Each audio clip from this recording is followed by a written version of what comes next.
ತಿಳಿದಿರುವಂತೆ ವಿ.ಜಿ. ಅಶೋಕ್ರವರು ಈ south central committee ಪ್ರಧಾನ ಕಾರ್ಯದರ್ಶಿಯಾಗಿ ಚುನಾಯಿತರಾಗಿದ್ದಾರೆ. ಹಾಗೆ ಮೊದಲು ಇದಕ್ಕಿಂತ ಮುಂಚೆ ನಮ್ಮ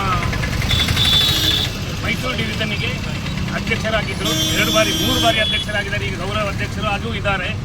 ಅವರೆಲ್ಲರೂ ಅವರ ನಮ್ಮೆಲ್ಲರ ಸಹಕಾರದಿಂದ ಅವರು ಇಷ್ಟು ಮುಂದೆ ಬಂದಿದ್ದಾರೆ. ಅವರು ನಮ್ಮ LIC ಏಜೆಂಟ್ ಅಸೋಸಿಯೇಷನ್ಗೆ ಯಾವುದೇ ಥರದ ತೊಂದರೆ ಬರದ ಹಾಗೆ ಹಾಗೂ ಏಜೆಂಟ್ಗಳಿಗೆ ತೊಂದರೆ ಬರದ ಹಾಗೆ ನೋಡಿಕೊಳ್ಳಿ ಅಂತೇಳಿ ನಾನು ಕೇಳ್ಕೊಳ್ತೀನಿ. ಹಾಗೂ ಅವರಿಗೆ ಈ ಎಲ್ಲ ಕೆಲಸ ಮಾಡಲು ದೇವರ ಆರೋಗ್ಯವನ್ನು ಕೊಟ್ಟು ಚೆನ್ನಾಗಿ ಅವರ ಕೆಲಸ ಮಾಡಲಿ ಅಂತೇಳಿ ನಾನು ಹಾರೈಸ್ತೇನೆ.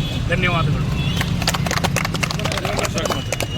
ಹಾಗೆ ನಮ್ಮ ಅಗಸ್ತ್ಯ ಸರ್ ಆಗಲೇ ಹೇಳಿದ್ದಾರೆ. ಇವಾಗ ನಮ್ಮ ಚಂದ್ರಾಯಣ ಶಾಖೆಯಲ್ಲಿ ಒಂದು ವಿಶೇಷ ಏನಪ್ಪ ಅಂತಂದರೆ ಈ ದಕ್ಷಿಣ ವಿಭಾಗೀಯ ವಲಯದಲ್ಲಿ ಪ್ರಧಾನ ಕಾರ್ಯದರ್ಶಿ ಆಗಿರೋದು ನಮಗೆಲ್ಲ ಹೆಮ್ಮೆ ಅಂತ ವಿಚಾರ. ಯಾಕೆ ಅಂತಂದರೆ 2048 ಬ್ರಾಂಚ್ ಅಂತಂದರೆ ನಮ್ಮ 48ನೇ ಬ್ರಾಂಚಲ್ಲಿ ನಮ್ಮ ಅಶೋಕ್ರವರು ನಮ್ಮ ಬ್ರಾಂಚಿಂದ ಆಗಿರೋದು ನಮಗೆಲ್ಲರಿಗೂ ಸಹ ಖುಷಿ ತಂದುಕೊಟ್ಟಿದೆ.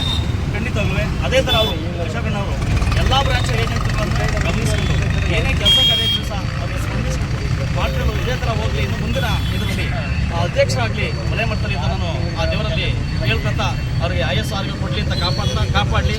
ಧನ್ಯವಾದಗಳು.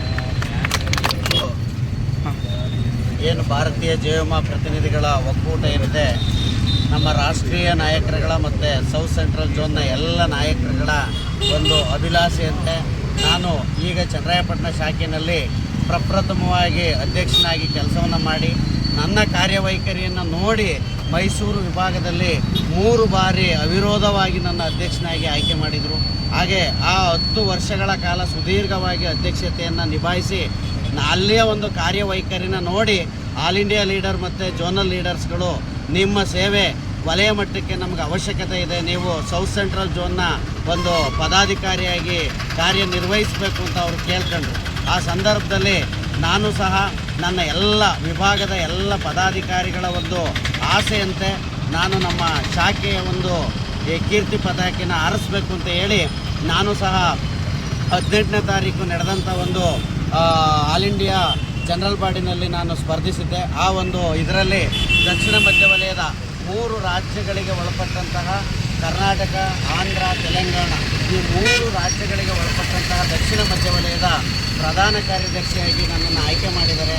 ಈ ಒಂದು ಏನು ಪ್ರಕ್ರಿಯೆ ನಡೆದಿದೆ ಎಲ್ಲ ನನ್ನ ಪ್ರತಿನಿಧಿಗಳ ಇವತ್ತೇನು ನನ್ನನ್ನು ನಂಬಿ ಇವತ್ತು ಆಯ್ಕೆ ಮಾಡಿದಾರೋ ಎಲ್ಲ ಪ್ರತಿನಿಧಿಗಳ ಒಂದು ಕ್ಷೇಮವನ್ನು ಅವರಿಗೆ ಯಾವುದೇ ಥರದ ಒಂದು ತೊಂದರೆ ಆಗದ ರೀತಿಯಲ್ಲಿ ನಾನು ಖಂಡಿತವಾಗಿಯೂ ಕೆಲಸ ಮಾಡ್ತೀನಿ.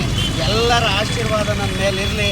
ನನಗೆ ಆ ದೇವರು ಆಯಸ್ಸು ಆರೋಗ್ಯವನ್ನು ಕೊಟ್ಟಿದ್ದೇ ಆದರೆ ಎಲ್ಲ ನನ್ನ ಪ್ರತಿನಿಧಿಗಳಿಗೆ ಯಾವ ಥರದ ಒಂದು ತೊಂದರೆ ಬರದ ರೀತಿ ನೋಡ್ಕೊತೀನಿ ಅಂತ ಈ ಸಂದರ್ಭದಲ್ಲಿ ತಿಳಿಸಲಿಕ್ಕೆ ಇಷ್ಟಪಡ್ತಾ ಇದ್ದೀನಿ.